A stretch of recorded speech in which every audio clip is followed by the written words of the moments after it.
Let me welcome all of us to the fourth slot of the book of Esther. I would just read a couple of verses on which our discussion centers.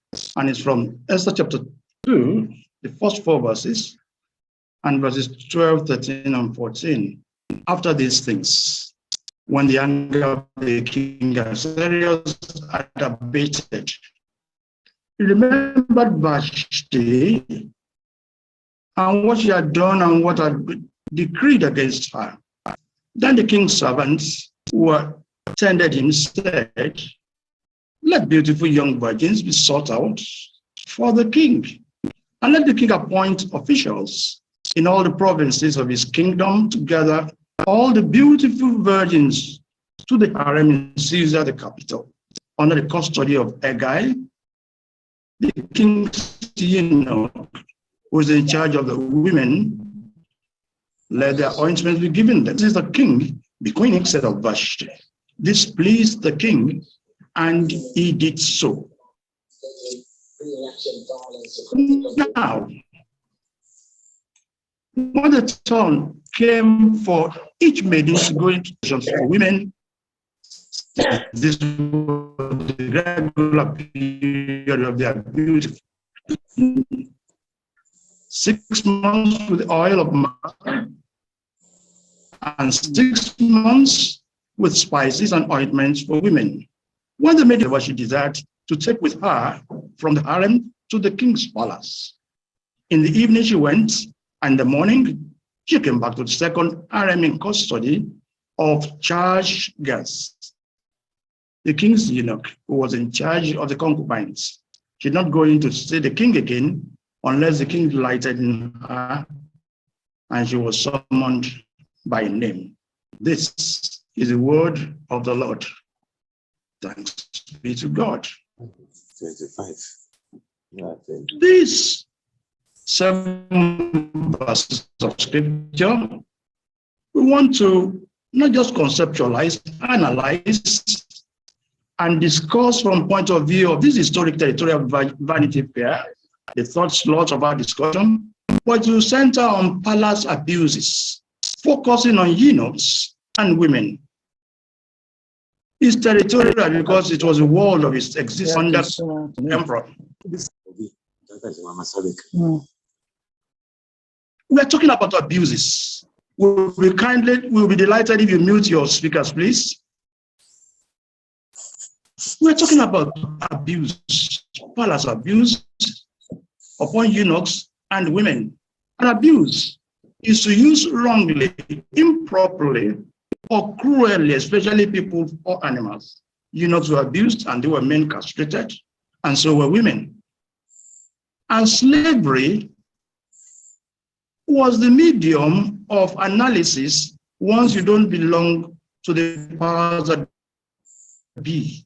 So, by definition, a eunuch is a man who has been castrated, especially in the past, one employed to guard the women's living areas in an oriental court to make sure that she was harmless to queens or concubines. The hidden world, shall I say, slavery of 3 categories. There were eunuchs who were castrated men looking after queens and concubines for a lifespan. Even women fall in a category by legislation were as good as home furniture. They were just parts of the king's property. And the third category of these abuses had to do with war captives, like the Jews who came to Babylon by conquests. They were war captives who served the community for their lifespan as their price for war.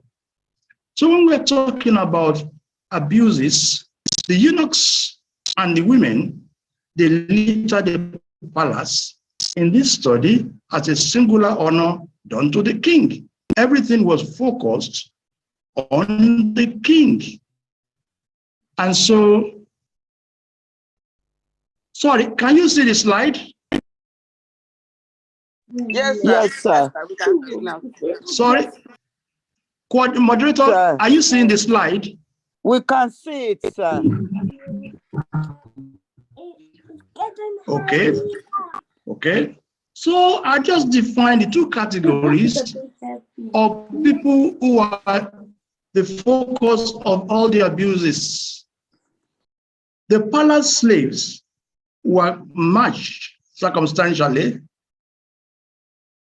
One was the eunuch, who was a general eunuch in circumstances of looking after the harem. A harem is a place where women are kept, either in order or who belong to the king.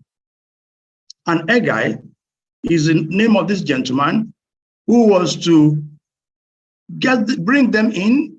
All the beautiful girls were summoned into the harem in Susa, and they were placed under the care of Hegai, the king's eunuch, who is in charge of the women, and they were to be given treatment for 1 year.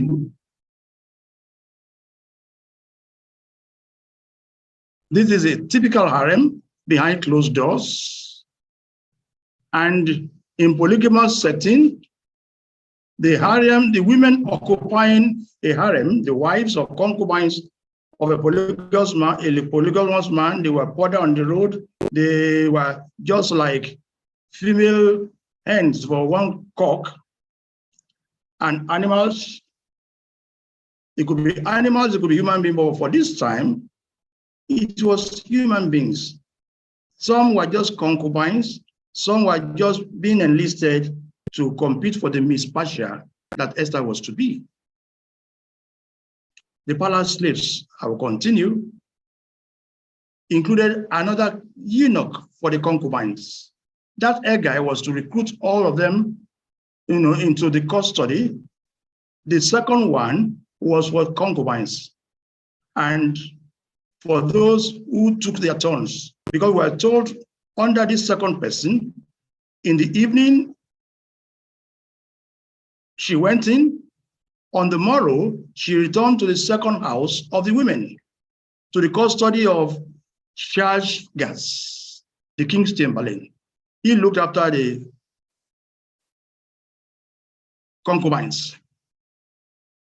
And that woman, if she did not pass the examination of beauty contests, she came into the king no more, except the king delighted in her, and she was called by name. So she will go back to the road. This palace abuse of the female gender in Susa also had involved systematic selection of the beauty of all attractive girls by conscription. You had no choice. The king's personal attendant proposed, let a search be made for beautiful young virgins for the king. What was next? It was by conscription. You can appoint officials in every province of the empire and order them to bring all these beautiful young women to your harem here in Susa, the capital city, put them in the care of Hegai, the eunuch who is in charge of your women, and let them be given beauty treatment.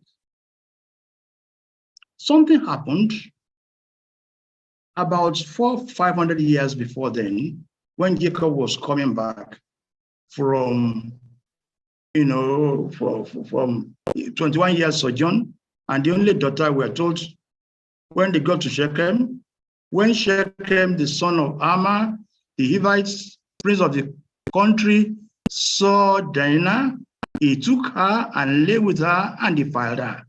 That is the way princes behaved. That's the way kings behaved.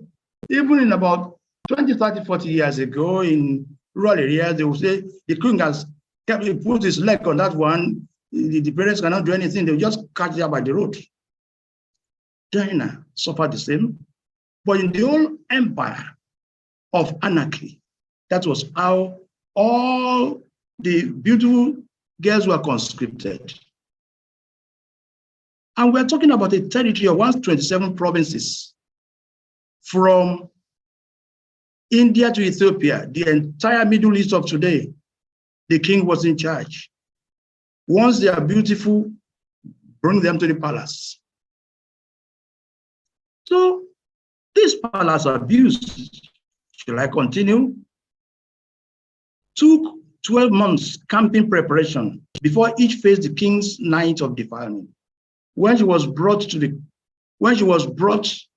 palace, she will not sink the king until 1 year after beautifying treatment. She cannot smell anyhow.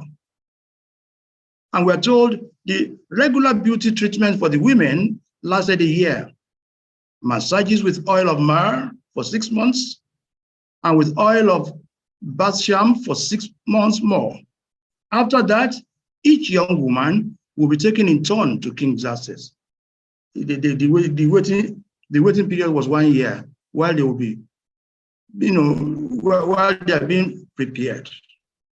So this palace abuse also had a second phase to the victims. All victims went back to the streets, but they were retained as concubines, except the lucky only one queen, after a minimum of 12 months waiting for 12-hour palace defilements. That was where it was. In the evening, she went, and on the morrow, she returned into the second house of the women, to the custody of another eunuch, the king's chamberlain, who kept the concubines. The concubines were only once a while. Solomon had 300 of them. And that lady came back no more to the king, except she was asked for by name.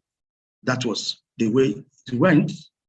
So when we're talking about these palace abuses, it had been on for 4 years before it came to the turn of Esther. You can imagine that? Pack everybody there, go in one by one after 12 months preparation. And for Esther, we're told in the 3rd year of his reign, he made a feast. That was when Vashti was disqualified. But chapter 2, verse 16 says, so Esther was taken unto King Ahasuerus into his house royal in the 10th month, which is the Tebeth, in the 7th year. This thing had been on. The king was busy for 4 years trying to see who the couple fits. So when we're talking about this palace abuse, it had another agony, because bold, outspoken, fearless people like Mordecai could only at best observe how his niece fared. He too was a captive. In verse 5, we're told there was a certain Jew in Shushan, in the Shushan palace, whose name was Mordecai, the son of Jair, the son of Shimei, the son of Kish, a Benjamite. What was the issue? He had been carried away from Jerusalem with the captivity, and had been carried away with Jeconiah, king of Judah. And that's the antecedent of Mordecai. But where we're going is that Mordecai, every day, you can imagine waiting game of 1 year, every day, Mordecai will walk to and fro in front of the courtyard of the harem in order to find out how Esther was getting on and what was going to happen to her. You are a slave, you are to be seen, not to be heard. Palace abuses. Not just that one, there's a 7th color to this rainbow of agony. Death sentence for the queen was hanging, who comes to the king's presence without being sent for. That law was invoked.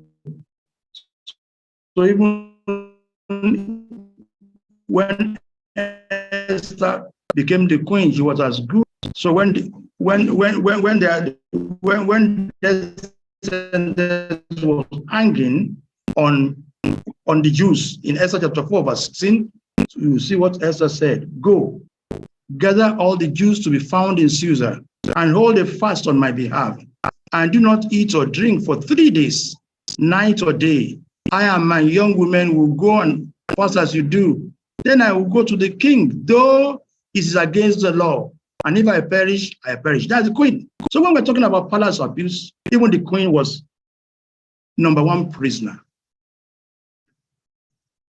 That reminds me of an appropriate hymn that will describe the situation. Thy kingdom come, O God. Thy rule, O Christ, begin. Break with thine iron rod the tyrannies of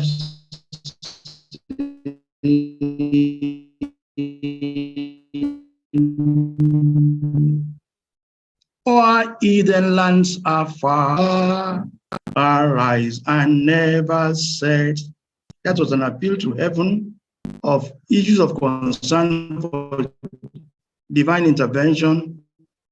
That song, Be at Dismay, that Savior, who is Jesus Christ, was still 479 years away from the harrowing experience of palace abuses.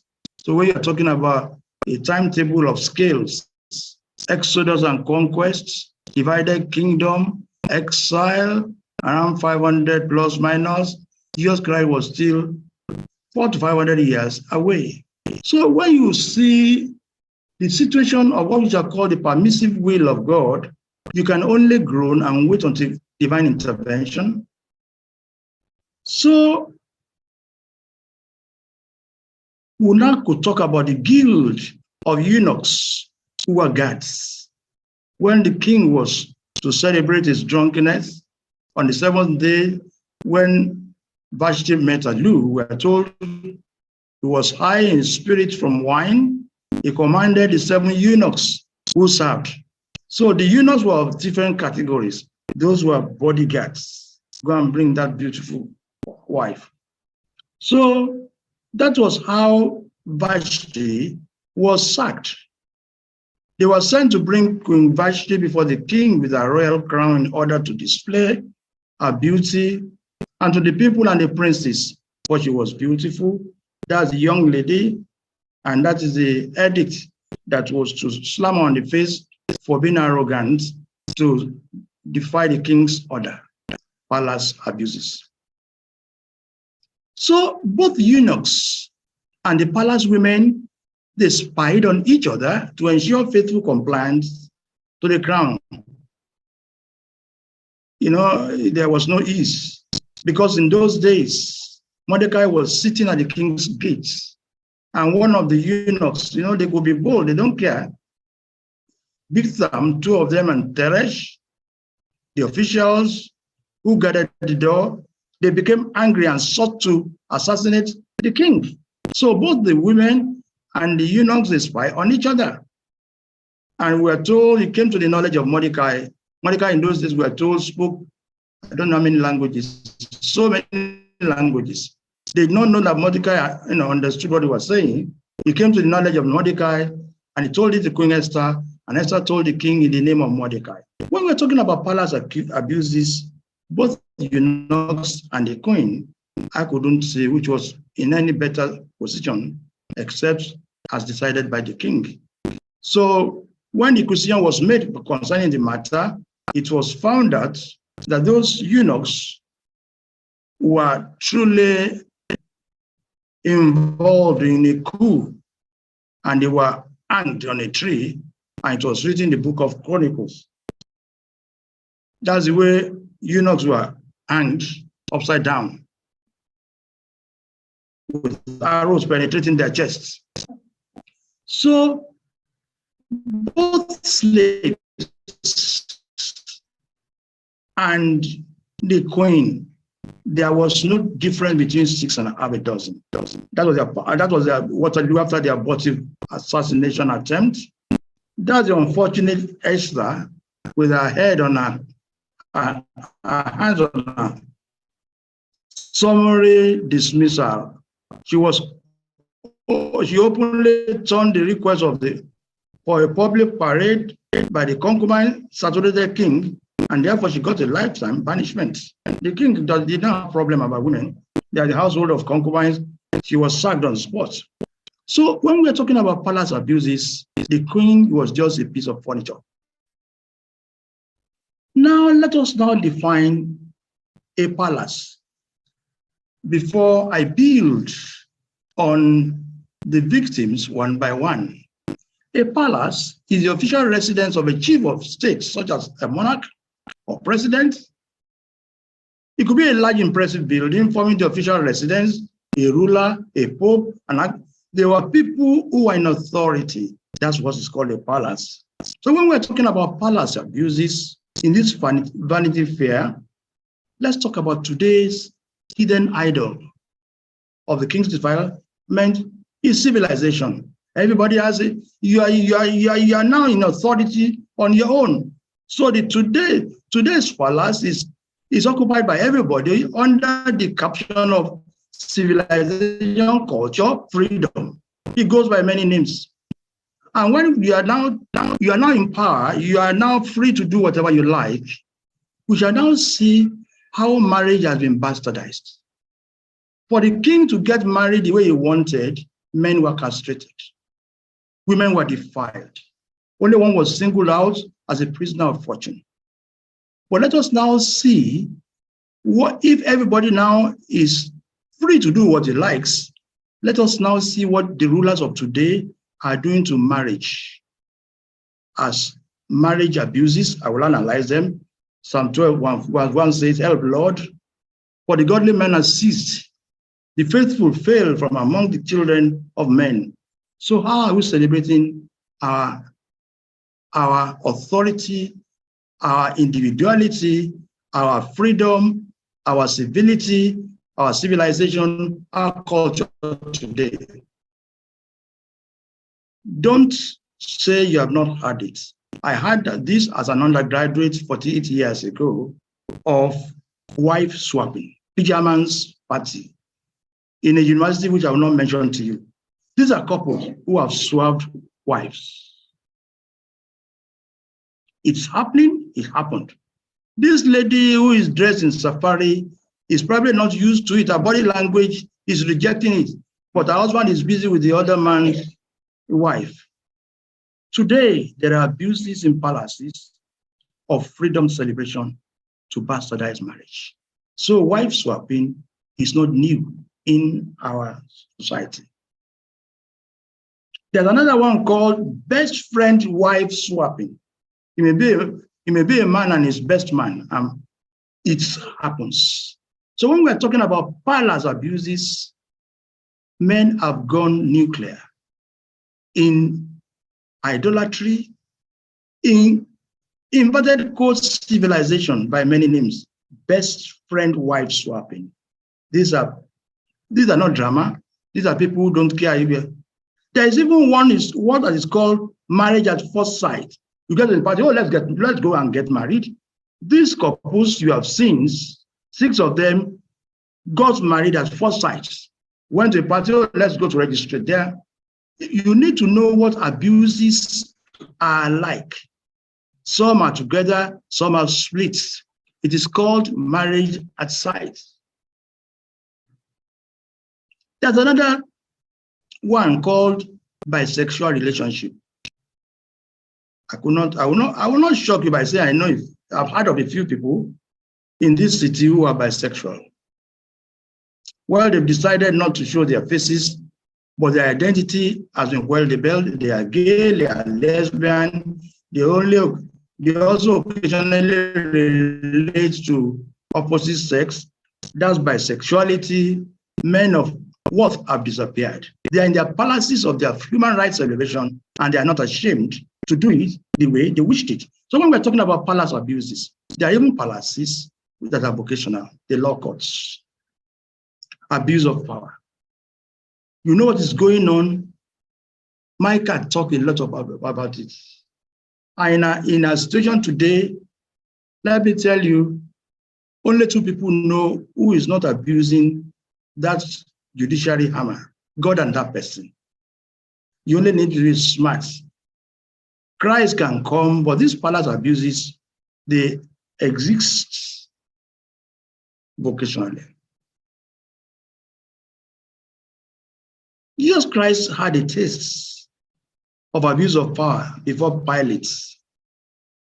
John 19:10, Pilate said, you can see the display of a man strangling a woman with his right hand, as even squeezed, facing you on the right side of the screen up. Do you refuse to speak to me? Pilate said. Don't you realize that I have power either to free you or to crucify you? But that was the picture of Jesus Christ under that passage is labeled, nobody took his life, he gave it. He said, one thing I received from my Father, I have power to lay down my life, I have power to take it again. But that power that Jesus Christ had, he did not abuse it. He did as his Father wished. So when we're talking about vanity fair, about palace abuses, there are a lot of people who are no longer slaves. We shall never be slaves again. And people like the last verse of the book of Judges say, in those days, there was no king in Israel, and everybody did what was right in his own eyes. That's the way palaces are being abused in various homes today. How about academic positional abuse? It's just been temporarily halted when some academics have been jailed who are taking relationship for maths. You can see that bully, academic bully, and those other ladies, men who among them will pay in cash, other ones will pay in kind. So when we're talking about palace abuses, where women are eunuchs, so the men, in quotes, they are academic unions, or unless they're writing, and they have been writing their future. These are things coming on vocationally, academic position abuse. Let's go now to what I call idolatry and sexual abuse. You remember when Moses was on the mountain and the Jews in pilgrimage went to Frenzy and started orgies around the golden calf. That's the way it went. And the Bible says categorically in 1 Corinthians chapter 6, verse 9, don't be deceived. Neither fornicators, nor adulterers, nor idolaters, nor homosexuals will enter the kingdom of God. The Bible says it. I believe it. The world is jesting about it. Don't go too far to Namibia. In Benue, there is a cultural marriage abuse in Namibia, in Benue, where wives are used to entertain guests as honor. Although Hebrews 13:4 says marriage is honorable among all, and the marital bed be undefiled, for fornicators and adulterers God will judge. So there are territories in the world. I know a place in the Middle East, they don't entertain outsider with their wives, but when the senior has traveled, the junior will keep the wife comfortable before his brother comes. These are palace abuses. These are abuses of freedom. And some of them have become so cultural, and you cannot. So when in one of those states in the Middle Belt, HIV, the level of HIV was quite high. Vanity fair and palace abuses. How about national idolatry? When the Nebuchadnezzar said, whoever will not bow down to that image will be thrown into fiery furnace. You know the outcome and story. I don't want. Now we are coming towards close to discussion. Eunuchs and women. Shall I ask you a personal question and ask myself a personal question? In whose palace are you a slave? Is it a palace of sexual freedom? Those are photographs of those days of those colonies and women gleaning. They had no choice. But sometimes we exchange our freedom into slavery. In this 1 Corinthians chapter 6, verse 12, he says, I have the right to do anything you say, but not everything is beneficial. I have the right to do anything, but I will not be master that use our freedom to get into, like Eunuchs, when we're talking about palace abuses. And I repeat again, is whose palace are you a slave?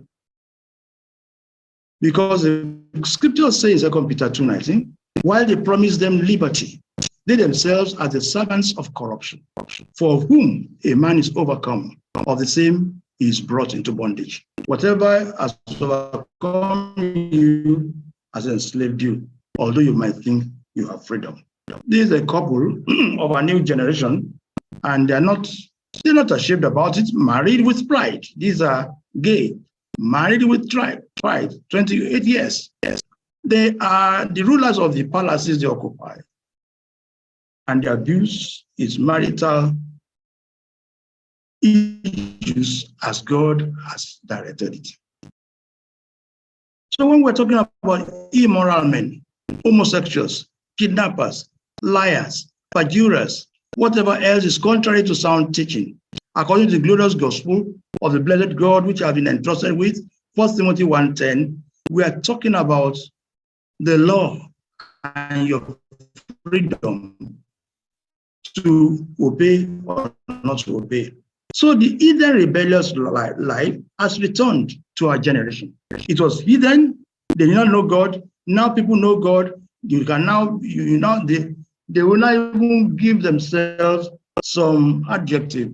So they are, in quotes, Christian bisexuals, Christian homosexual, Christian lesbians. That Christianity has been bastardized if the Bible is still its textbook. So in the Jewish Mosaic law, unfortunately, the eunuchs suffered twice, because Deuteronomy 23:1 says, no one who has been emasculated by crushing or cutting, that is, somebody who has been castrated, may enter the assembly of the Lord. They were not to be reckoned with as wholesome people. And we will get there in Nehemiah. You know, Nehemiah was alleged to be a eunuch in Babylon. For you to be near the queen, you have been castrated. And we never heard of his family. We never heard of the opposite sex. Although he came with soldiers, he could not go to hide in the temple. See the world splash of sexual gender violence is all over the world. We are back into heathen culture. In Nigeria alone, 2,700 children have come out of conscripted Boko Haram enslaved women who are into slavery and employed as sexual slaves. So when we're talking about palace abuses, this is a splash of countries that allow same-sex marriage. I don't know about, apart from US and Canada, others are joining little by little. It's only South Africa that is joined the whole of Africa. So when we're talking about palace abuses, eunuchs and women, what are the ways out? Of course, the first way out is to listen to groans in Nehemiah chapter 5, verse 5. They were complaining to Nehemiah. Although we are of the same flesh and blood as our countrymen, those are Jews, and though our sons are as good as theirs, yet we have to subject our sons and daughters to slavery. Some of our daughters have already been enslaved just to buy food, but we are powerless because our fields and our vineyards belong to others. It happened in Israel of Nehemiah's return. The way out is to act on groans. Because in verse 8 of chapter 5 of Nehemiah, he said, and I said to them, we have given whatever we were able to give. So make our brothers, the Jews, free, set them free, who were servants and prisoners of the nations. And would you now give up your brother for a price, and are then to become our property? Then they said nothing, answering a word. So the first step to overcome palace abuses is to listen to the groans of victims. And Nehemiah said, this corruption. The former governors that had been before me were chargeable unto people, and had taken them bread from them, bread, wine, besides 40 shekels of silver. Yea, even servants, who were under the governor, lorded it over the people. He said, but I did not do so because of your God. The second step is not just to listen to groaning, but to act. In what area do you have freedom to reverse these things?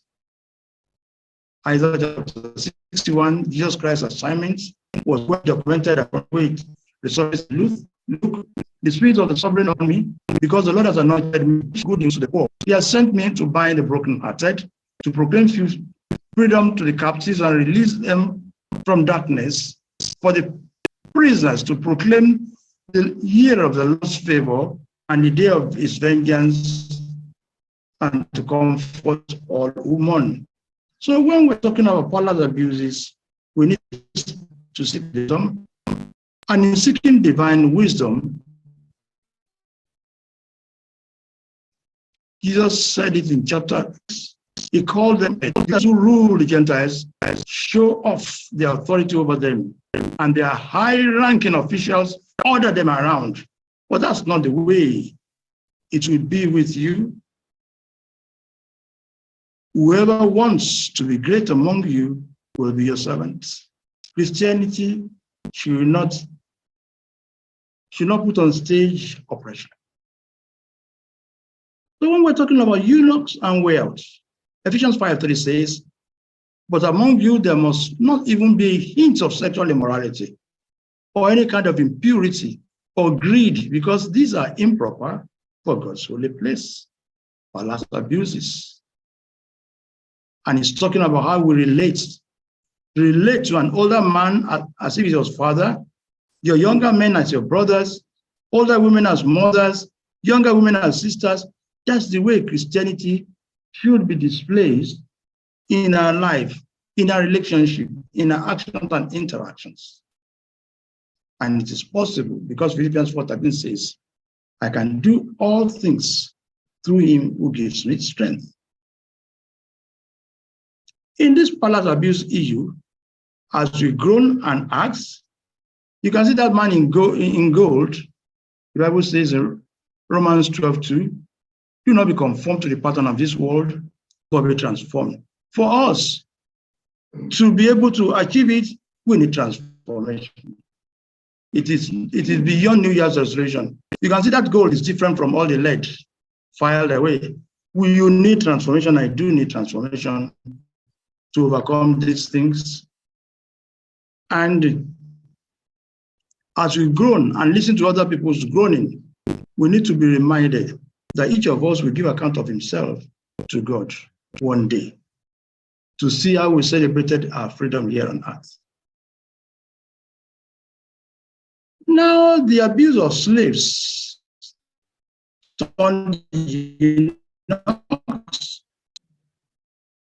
is a profile of human beings who are castrated for two main functions: to be guards and servants in harems, for concubines, for other human beings.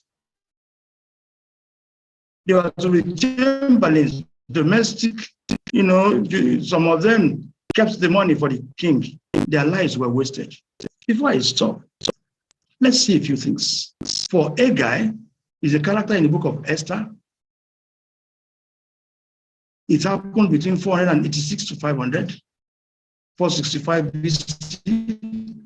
7 eunuchs were to be as guards for the king.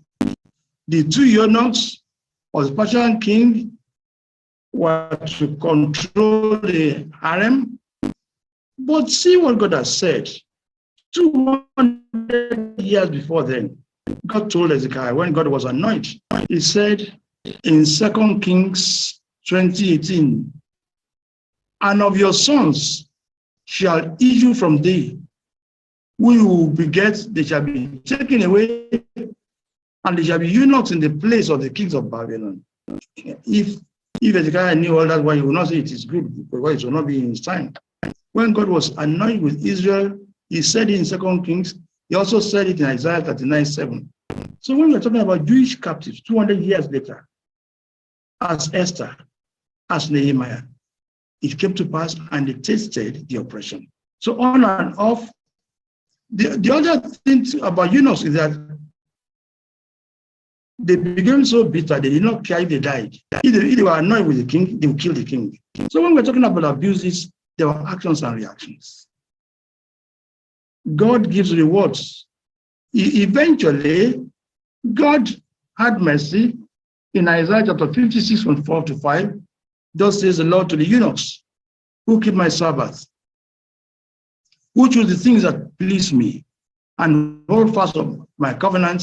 I will give in my house and within my walls a monument and a name. God gave Nehemiah a name. So God did not forget them to sentence them into not being reckoned with. And while I now want to mute the memory verses, Esther chapter 2, verse 14. Vashti did not go to the king again, unless the king, sorry, that was when they were enlisting them, those are the ladies for the firing. They did not go to the king again, unless the king delighted in her and she was summoned by name. That was the extent to which all the defilement went.